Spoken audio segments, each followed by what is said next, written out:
कहानी की शुरुआत होती है एक नदी से। एक नदिया जो देखने में इतनी खूबसूरत थी कि लगता था जैसे आसमान का टुकड़ा जमीन पे गिर गया हो।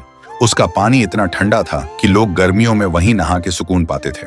उसी नदी में एक दिन सिमी नाम की लड़की आराम से नहा रही थी। तभी वहां आता है एक लड़का, राइस्टार। सिमी जैसे ही उसे देखती है उसका दिल धड़कने लगता है। पहली नजर का प्यार हो जाता है। लेकिन दूसरी तरफ सिमी का भाई था व्हाइट 444, गांव का सबसे डरावना इंसान, जिसने कभी इंसानियत की कदर नहीं की लेकिन अपनी बहन से बेपनाह प्यार करता था। सिमी ने जब अपने भाई को राइस्टार के बारे में बताया तो उसने कहा, मैं तुझे दुनिया की हर खुशी दूंगा, चाहे उसके लिए किसी की जिंदगी क्यों ना लेनी पड़े। पर राइस्टार एक गरीब इंसान था, लेकिन गांव का सबसे ईमानदार और सबसे प्यारा लड़का। उसका अपना एक प्यार था, रिमी। राइस्टार और रिमी एक दूसरे से दिलो जान से प्यार करते थे और जल्द ही शादी करने वाले थे। लेकिन व्हाइट 444 जब एक दिन रास्ते से जा रहा था तो उसने एक दुकान के पास राइस्टार और रिमी को एक साथ देखता है। देखते ही उसका दिमाग घूम गया और उसने अपने आदमियों के साथ मिलकर एक खूनी प्लान बनाया, रिमी को किडनैप करने का।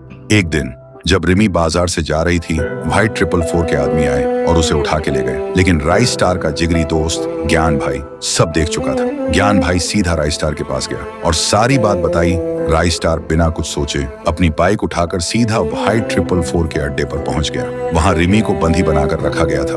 राइस्टार ने व्हाइट 444 से पूछा, ये सब क्यों कर रहे हो? मैंने तुम्हारा क्या बिगाड़ा है? व्हाइट 444 बोला, तूने कुछ नहीं बिगाड़ा। बिगाड़ा तो इस लड़की ने है। मेरी बहन तुझसे प्यार करती है और रिमी उसके प्यार के रास्ते में आ गई है, तो या तो रिमी को छोड़ दे या मेरी बहन से शादी कर। राइस्टार आंखों में आंसू लेकर बोलता है, मैं रिमी को कभी नहीं छोड़ सकता, चाहे मेरी जान ही क्यों ना चली जाए। तभी व्हाइट 444 का गुस्सा फट पड़ता है। वो बंदूक उठाता है और फिर अचानक से धुआं छा जाता है और जब धुआं हटता है तब दिखाई देता है गोली रिमी को लग चुकी थी। कुछ दिन बाद राइस्टार की शादी होती है। शादी धूमधाम से हो रही थी, सब आए हुए थे। तो दोस्तों आप बताओ, दुल्हन के घूंघट के पीछे कौन था? राइस्टार की शादी रिमी से हुई या सिमी से? अगर पार्ट 2 चाहिए तो कमेंट करो, पार्ट 2 लाओ।